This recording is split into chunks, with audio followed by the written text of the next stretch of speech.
자, 주제를 좀 바꿔보겠습니다. 대통령실 구급 공무원 사적 채용 의혹, 이게 요즘 시끄럽습니다. 자, 국민의힘 권성동 대행의 추천으로 대통령실 행정요원으로 채용된 우모 씨의 아버지가 권성동 대행의 지역구, 강릉 지역구의 선관위원인 것으로 확인됐습니다.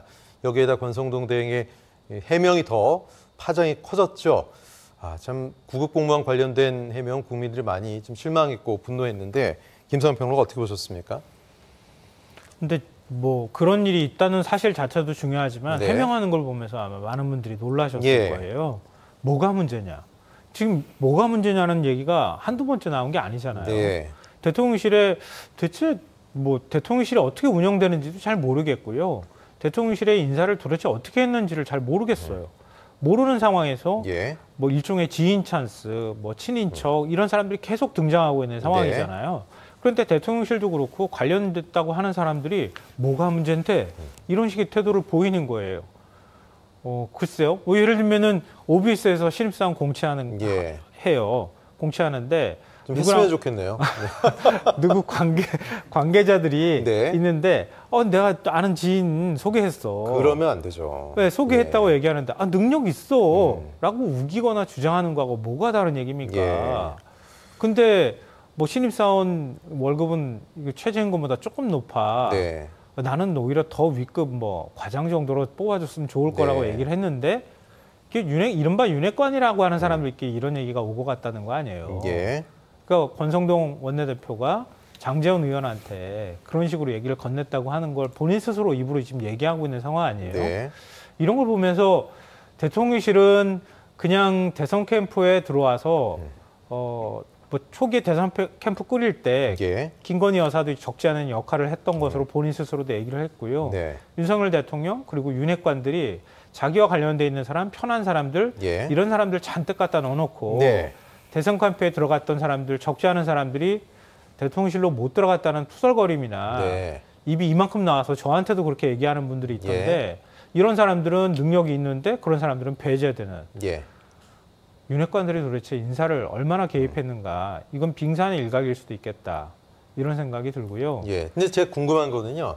이 대통령실 과거에 청와대나 채용을 할 때 공적 채용, 뭐 공채 이런 게 있는 건 아니지 않습니까? 사적 채용이라는 그 정의에 대해서도 좀 짚고 넘어가야 될 것 같아요. 어쨌든 그런 식으로 캠프에서의 공헌도라든가 이런 거를 보면서 들어왔던 거는 좀 전례잖아요. 어떻게 생각하세요? 아마 장수환님께서 더 잘하실 거라고 저는 생각하거든요. 대선 캠프에 들어가면요. 대선 캠프에서 역할이나 활동을 하는 것으로 이미 검증이 시작되는 거예요. 그 전에도 그럴 만한 사람인지 아닌지를 구분해서 캠프에 발을 딛게 만드는 거고요. 대선 캠프 들어가려고 하는 사람들이 막 줄 섰잖아요. 여의도에. 대선 기간 동안에 캠프 들어가서 직함 하나 받으려고 하는 사람이 아마 줄을 100m씩 설걸요? 근데 못 받는단 말이에요. 저도 그렇게 캠프 들어가고 싶었는데 못 들어가지 않습니까? 못 받는단 말이에요. 다음 기회에. 근데 그런 사람들이 들어간다는 거죠. 추천해서, 내가 추천했거든요? 고향에 있는 선관위원인데 뭐 관계없어요. 아들이에요. 뭐 군대 갔다 온 지 얼마 안 된 사람인데요. 그리고 어렸을 때부터 봐서 제가 추천했어요. 캠프 가가지고 일한 그 공으로 들어간 거예요. 맥락이 완전히 다르잖아요.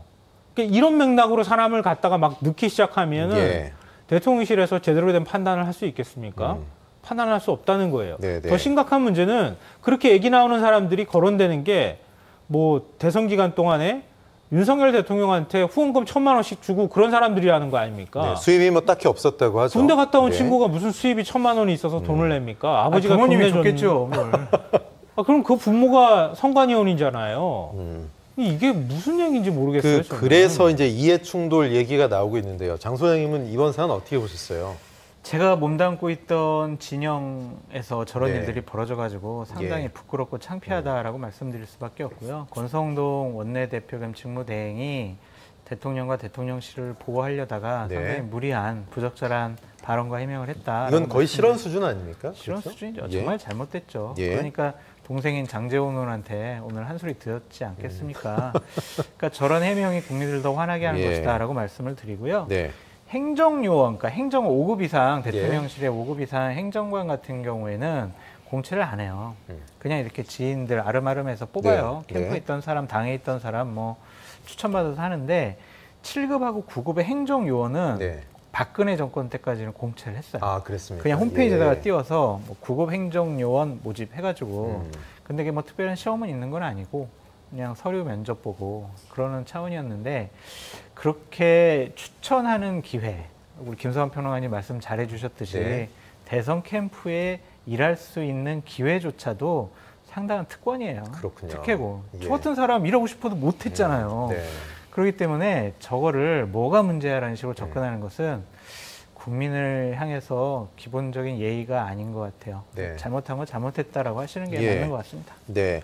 네, 뭐 대통령실 해명도 논란입니다. 오늘 아침에 도어 스태핑 짧게 했는데 기자가 물었죠. 대통령실 불법 채용 논란이 불거지면서 공정이 무너졌다 이런 얘기 나온다고 하니까 윤석열 대통령이 뭐 별로 언급 안 하면서 그냥 씩 웃으면서 다른 말씀 또 없냐 하고 들어갔습니다. 정작 국민의 입장에서는 도어 스태핑 저럴 건 왜 하냐 이런 얘기도 하시고 정작 듣고 싶은 대답은 왜 피하는 거지? 이렇게 좀 얘기하시거든요. 자꾸 답하기 어려운 문제를 저한테 말씀을 주시는데 예. 대통령께서 도어 스태핑이라는 제도를 네. 국민과 소통하는 상징적인 의미로 예. 본인의 처음 용기 있게 시작하신 거잖아요. 네. 근데 그것이 소통하는 게 아니라 본인 생각만 강요하는 것이 아니냐라는 예. 비판을 받고 있는 것 같아요. 이거는 좀 옳지 못한 것 같고 지금 윤석열 정권이 지지율이 좀 하락하는 게 여러 가지 뭐 민생 경제도 어렵고 뭐 다른 인사 문제도 있지만 네. 대통령과 대통령실의 이런 태도 그것이 국민들께는 교만하고 오만한 모습, 네. 불통의 모습. 아, 저 사람들이 우리를 무시하는구나. 그런 생각을 주는 것 같아요. 그래서 이러한 것은 결코 좀 지지율에 도움이 안 될 것 같아요. 예. 그래서 전반적인 재점검이 필요한 것 같다. 네. 곤란하시면은요. 네. 아유, 국민들 목소리, 말씀 잘 듣고 있습니다. 살피겠습니다. 네, 네. 국민들 눈높이에 맞는 결정하도록 예. 저희들 더 많이 노력하겠습니다. 이러시면 되는데 네. 기분 나빠. 다음 질문. 아니 몰라. 나 갈래. 이런 태도는 옳지 않은 것 같습니다. 예. 네. 근데 지금 도어 스태핑을 이렇게 하면요, 국민들 민심이 더 멀어질 거예요. 그러니까 도어 스태핑 윤석열 대통령의 결단으로 시작한 겁니까? 아니에요. 아니에요? 윤석열 대통령이 결단한 거는 청와대에서 용산으로 대통령실 옮긴 거예요. 그거 옮겼다고 하는 그 명분으로 삼은 게 도어 스태핑이에요. 국민들하고 소통하는 대통령 만들겠다고 본인 스스로가 얘기했잖아요. 나 제왕적 대통령 하기 싫다며요. 국민하고 늘 소통하기 위해서 국민들 자주 만나서 얘기하겠다고 해서 도어 스태핑 만든 거잖아요. 그것 때문에 굳이 청와대 한 발 안 들이고 용산으로 갔던 거 아니에요. 네. 돈 수천억이 들지 조 단위가 들지 모르는 돈 국민들 힘들어하고 있는 상황에서 그거 써가면서 옮긴 겁니다. 근데 도어 스태핑 할 때 혼란이 있다고 해서 대답 안 하고 싶으면 안 하고 그냥 넘어가고 그러니까 그거를 많은 국민들이나 아니면 전문가들이나 지적하고 있는 게 뭐냐면요. 하시더라도 정제된 대답으로 하시라. 네. 그리고 들어올 때 이렇게 막 태도나 이런 면에서 막 이렇게 자유롭고 이런 모습 보이지 말고 좀 정돈된 대통령으로 모습 보여주고 기자들이 막 질문하고 그런 거 하지 말고 좀 준비됐으면 그 앞에서 준비된 모습으로 답변해 달라. 그래서 대통령의 말이 곧 정책화 될 수 있도록 네. 하는 모습을 봤으면 좋겠다. 예. 그게 진정한 소통이다. 이렇게 했는데요. 대통령은 기자들한테 질문할 거 있으면 질문해요. 이렇게 얘기하는 거예요. 국민한테 얘기를 하고 있는데 왜 기자들하고 얘기를 합니까? 그러다가 기자들이 불편해가지고 얘기를 못하거나 코로나 걸렸다고 하면은 코로나 이거 감염되네. 저기 한 7m쯤 떨어뜨리고 간다. 뭐요? 그런 다음에 얘기 듣는. 예. 이거 못 바꾸면 용산으로 대통령실 집무실 옮기는 의미가 국민들 사이에서 사라지게 될 거고요. 네. 그러면 더 반발이 심해진다는 거예요. 앵커님 예. 그만 혼내라고 좀 얘기 좀 해주세요. 너무 많이 예, 혼내죠. 잘했으면 좋겠어요. 공정하게 기회를 드리고 있긴 한데, 근데 뭐 민주당은 뭐 대국민 사과까지 얘기하면서 몰아붙이고 있는데요. 글쎄요, 뭐 이게 대통령이 이거 사과할 것 같지는 않습니다. 그런데 문제는 채용 기준 공개하라 이런 얘기도 하고 있는데, 아까도 잠시 말씀드렸습니다만 채용 기준이라는 게 뭐 이렇게 명문화돼서 나온 거는 없는 거잖아요, 그렇죠? 이건 제 경험담이기도 예. 한데요. 문재인 정부 시절에 청와대에 있었던 예. 친구였어요. 저는 네네. 청와대에 있는지도 솔직히 몰랐는데요. 한 몇 네. 년이 지나서 저한테 연락을 한번 했더라고요. 그럴 때 어떻게 들어갔냐 이런 걸 예. 제가 물어봤어요. 물어보니까 공채를 했어요. 저 공채에 지원했어요. 그러니까 지방 광역단체에서 일을 했더라고요. 보니까 거기에서 미디어 담당이나 홍보 업무 담당하다가 청와대에서 공채한다는 얘기 듣고 지원해서 선발이 돼서 들어가 있어요. 이렇게 얘기를 하는 거예요. 그러니까 청와대가 다 공채로 들어가는 건 아니지만 필요한 자리, 그렇죠. 또 나름의 전문성이 있는 자리들은 그렇게 공고를 해서 그렇게 해서 사람들을 선발을 해요. 또 청와대 들어가는 거 얼마나 힘들어요. 아시다시피 실현조회만 최소 한 달 이상씩 걸리잖아요. 능력만 필요한 것도 아니거든요. 그렇게 해서 들어가는 곳이에요. 그래서 그 사람 통해 가지고 진짜 갑자기 결혼이 생겼어요. 그러면 이거 공채 내기 어렵다고 하면 혹시 전문적인 역량은 갖고 있는데 필요한 사람이 있어요라고 요모조모 요로에 다 이렇게 사람들한테 소문을 낸다거나 추천 좀 해주세요라고 얘기를 한단 말이에요. 그래서 추천을 이곳저곳에서 받은 다음에 면접하고 서류 전형이나 이런 것들 통과하고 실원조회까지 해서 청와대를 들어간단 말이에요. 그것도 일종의 경쟁을 통과하는 거란 말이에요. 그러니까 청와대 들어간다고 해서 누구 추천해가지고 내가 7급 만들어주라 그랬는데 9급밖에 안 했어요. 이렇게 들어가지는 않는다는 거예요. 기본적으로 아까 제가 대선 캠프에게 말씀드렸지만 들어가고 싶은 사람이 너무 많거든요.